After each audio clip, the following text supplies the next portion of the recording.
My sister-in-law is about to deliver a speech in French. She hasn't had the same privileged upbringing as us, so please, let's be patient with her, I requested, feeling the anticipation build in the room. All eyes turned to the groom, who appeared visibly flustered. I switched on the mic, hoping to ease his nerves. Congratulations on your marriage. Now, without further ado, let me proceed with my speech. I began as the room fell silent. Out of the corner of my eye, I caught a fleeting glimpse of Emily's faint smile. With a deep breath, I launched into my speech in fluent French. Every now and then, I glanced over at the couple. Emily's frozen smile seemed somewhat out of place. As I worked in the fields, I spotted fresh rabbit tracks in the neighboring cornfield for the first time this year. Pausing my work, I locked eyes with a rabbit and its baby, the mother feeding on grass with its tiny offspring. It was truly heartwarming. "Oh, how cute. It's that time of year already, isn't it?" I exclaimed.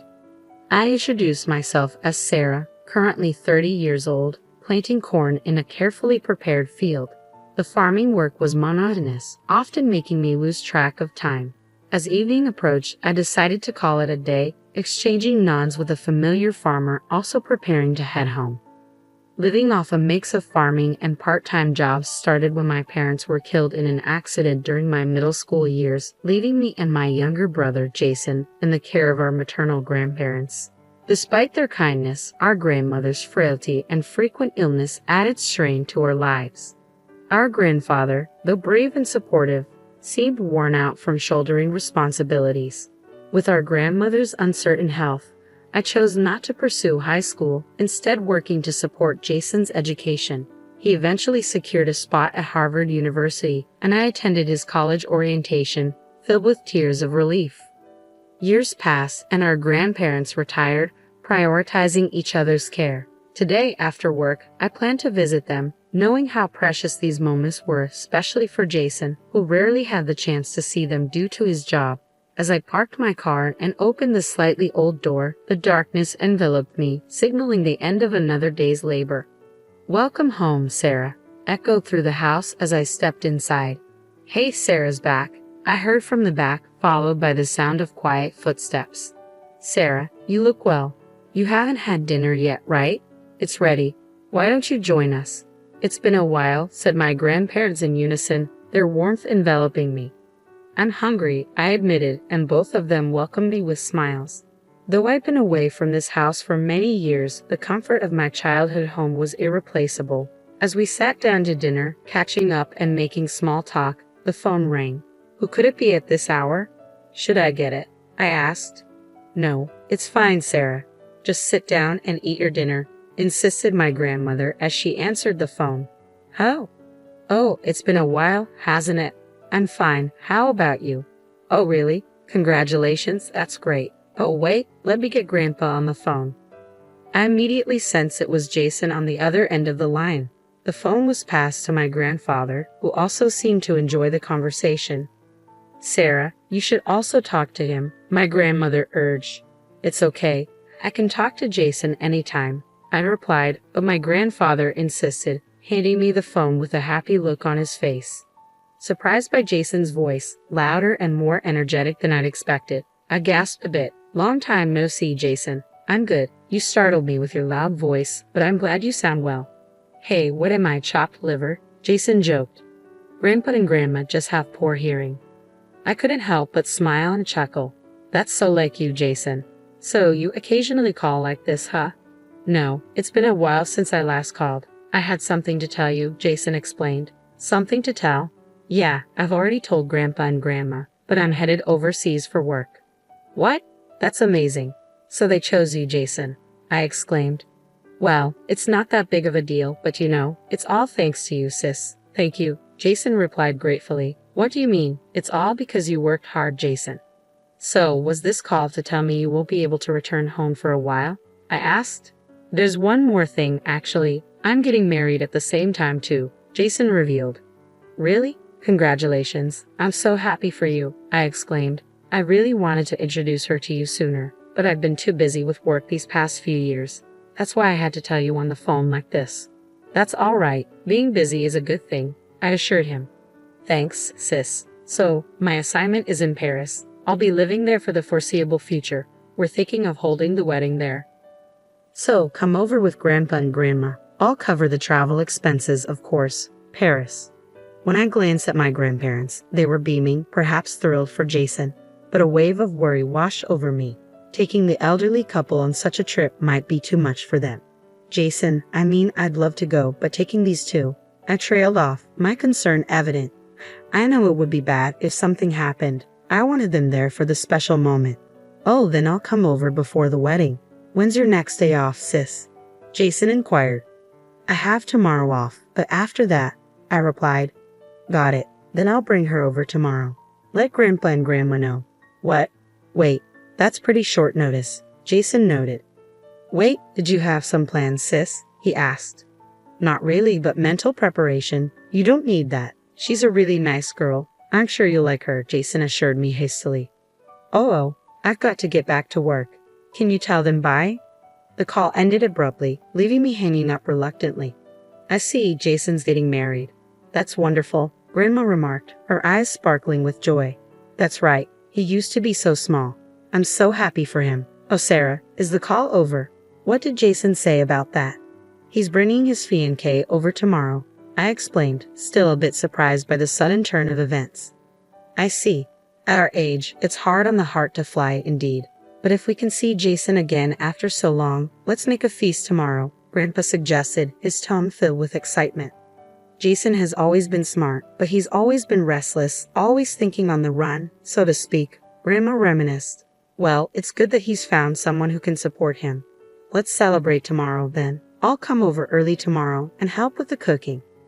With that settled, I started eating the remaining dinner that had been left untouched. The next day, despite being a habitual late riser, especially on days off, I woke up early and headed to my grandparents' house.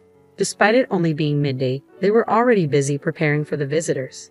As evening arrived, the sound of the sliding door opening echoed through the house. I stepped into the house, greeted by Jason's vibrant voice, followed by a softer, reserved one. Hello there, I heard as I approached. There stood my brother, whom I hadn't seen in a while, alongside a lovely lady. Ah, sis, long time no see. Let me introduce you to the woman I'm going to marry. I'm Emily. Nice to meet you, she said with a warm smile.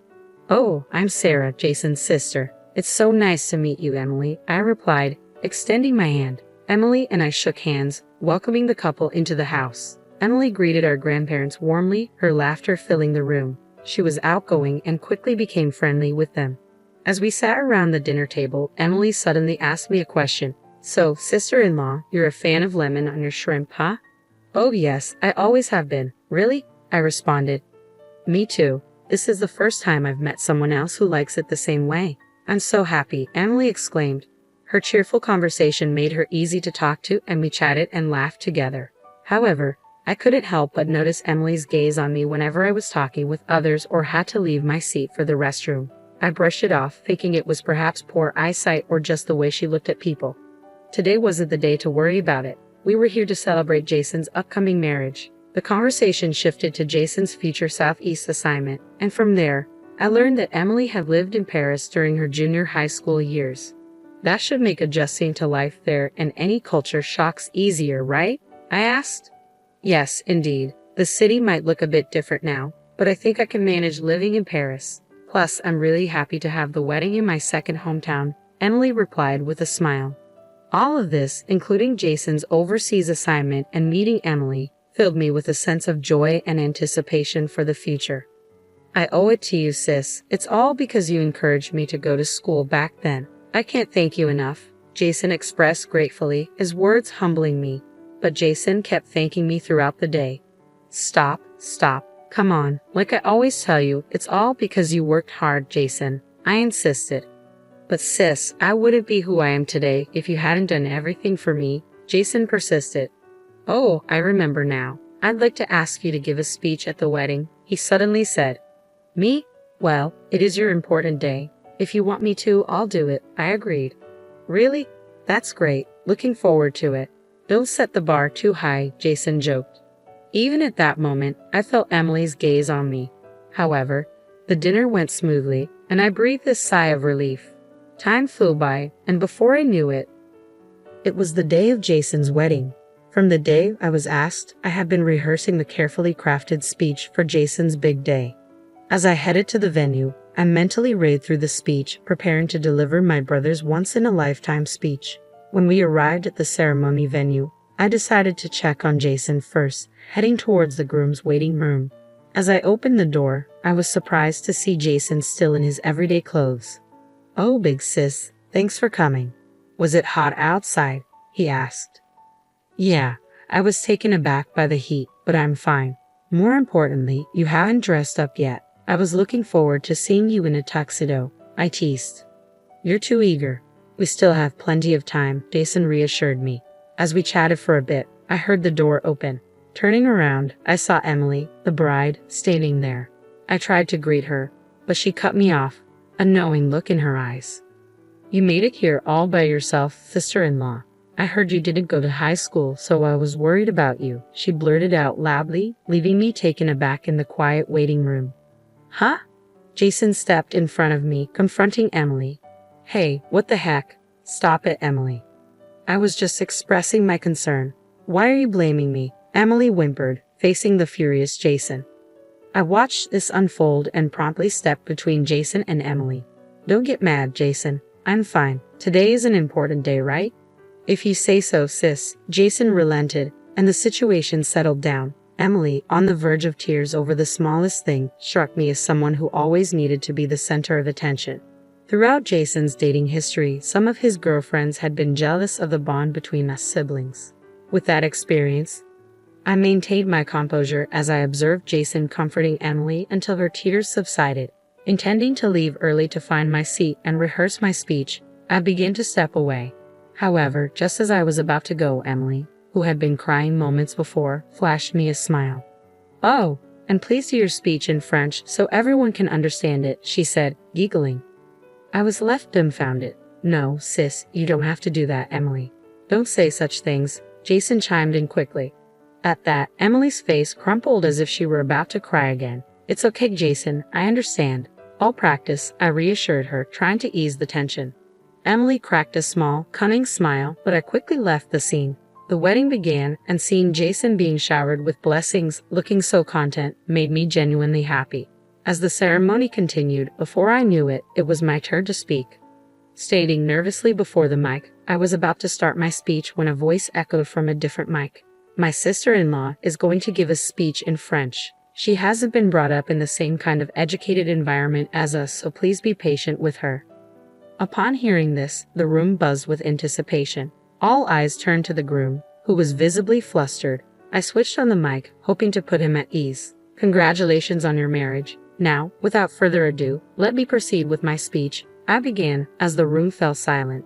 Out of the corner of my eye, I caught a fleeting glimpse of Emily's faint smile, then began my speech in fluent French. Every now and then, I glanced over at the couple. Emily's frozen smile seemed somewhat out of place.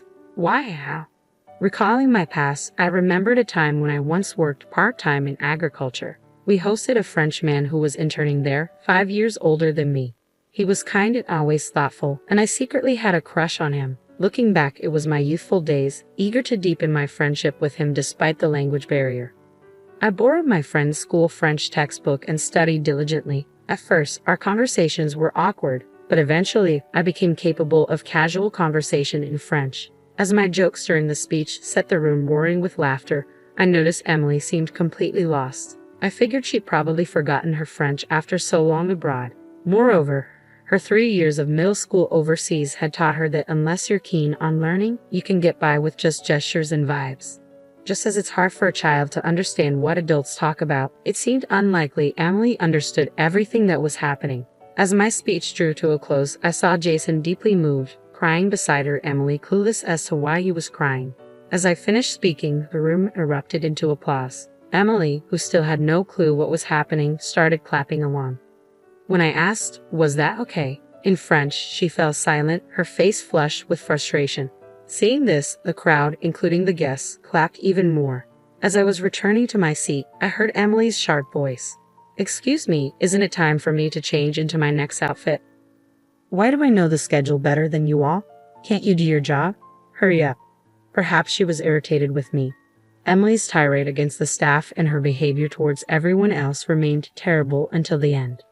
But somehow, the wedding concluded without a hitch. Back home in Louisiana, I showed my grandparents the wedding photos and videos, and they were thrilled. Even now, months later, they sometimes look back at them, shedding tears of joy. Meanwhile, Jason, who moved abroad, started calling more often than before, and the bond between his siblings grew stronger. According to him, many of the guests at the wedding had seen Emily's malicious behavior and arrogant attitude towards me and had grown to despise her. Emily's reputation, built up over the years, took a nosedive, and her friends began to drift away. Then Emily started blaming Jason for everything, crying, throwing tantrums, and worst of all, she started to verbally abuse Jason on a regular basis. Having lost all hope for Emily, Jason was now working on a divorce. A few months later, as usual, I went to see my grandparents, had dinner with them, and the three of us were chatting about recent happenings. Suddenly, the sound of the front door opening resonated, followed by, "I'm home." I quickly ran to the door. "What? Jason, why are you not in Paris?" I exclaimed. "Oh, sis, you're here too. Perfect timing. And seriously, even if this place is in the middle of nowhere, you should keep the doors locked," Jason replied. "Oh, Jason, welcome back. Paris? Are you done over there?" I asked. "No, I'm still living in Paris, but I had a business trip to New Orleans, so I decided to swing by." "Oh, that smells good. I'm hungry," Jason said.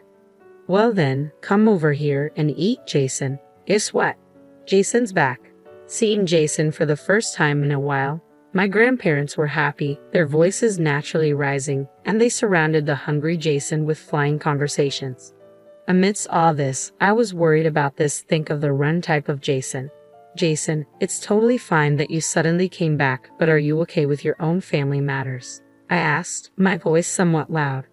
Startled by my voice, Jason flinched but immediately turned towards me, straightening his posture a bit. "About that, actually, the divorce has been finalized, so I wanted to tell you that in person. I'm really sorry for causing you distress. You've always been there for me, and I didn't mean for this to hurt you. I'm sorry," Jason apologized sincerely. "Well, if that's the case, you don't have to be so formal about it. It's all in the past now," I reassured him. "No, but I hurt you too, sis. I'm really sorry," Jason insisted, his voice on the brink of tears. After that, Jason insisted that he was fully responsible for making me feel bad. With tears welling up in his eyes, he muttered, "You're really the best, sis."